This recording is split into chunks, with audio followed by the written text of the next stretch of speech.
We've got a story now about remakes in the Daily Star, Nick, but it's not one that you're going to be happy about, I should imagine. This is shocking. So China has rewritten the Bible to reject the West and tighten grip on the country. So it's insane stuff. I'll give you a few examples here. Yes, please do. The best one here actually comes from the...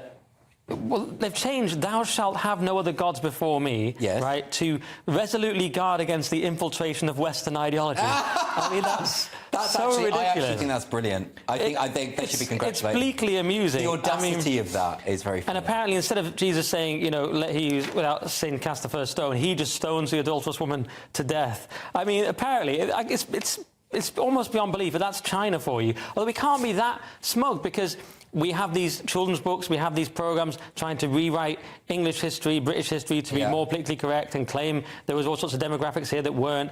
And we also changed Roald Dahl and, you know, James Bond books. And on a related, not exactly the same note, we had Päivi Räsänen in Finland who has faced this lengthy trial for quoting the Bible. Yes. And has faced hate crime charges just for quoting the Bible. So we're not that far off China, although this is particularly obscene. At least with the Chinese revision of the Bible, it's quite funny. I mean, it sounds like what a comedy writer would do.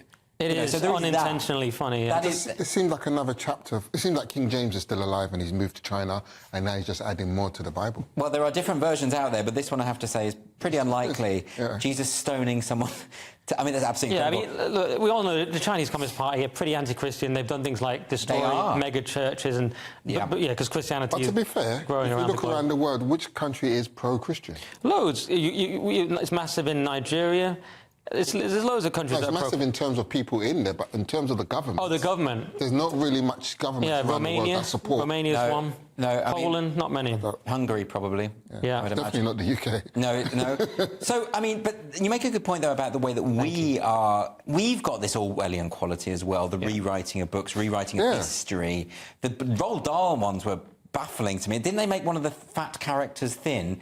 And didn't they have, you know, the witches wear those wigs? And didn't it say something like, but women wearing wigs is absolutely fine and nothing to be ashamed of? Yeah. They're supposed to be terrifying. And they changed the secretary's profession to STEM. She was suddenly a woman in the STEM field. Is that right? But can you really compare that to changing the Bible?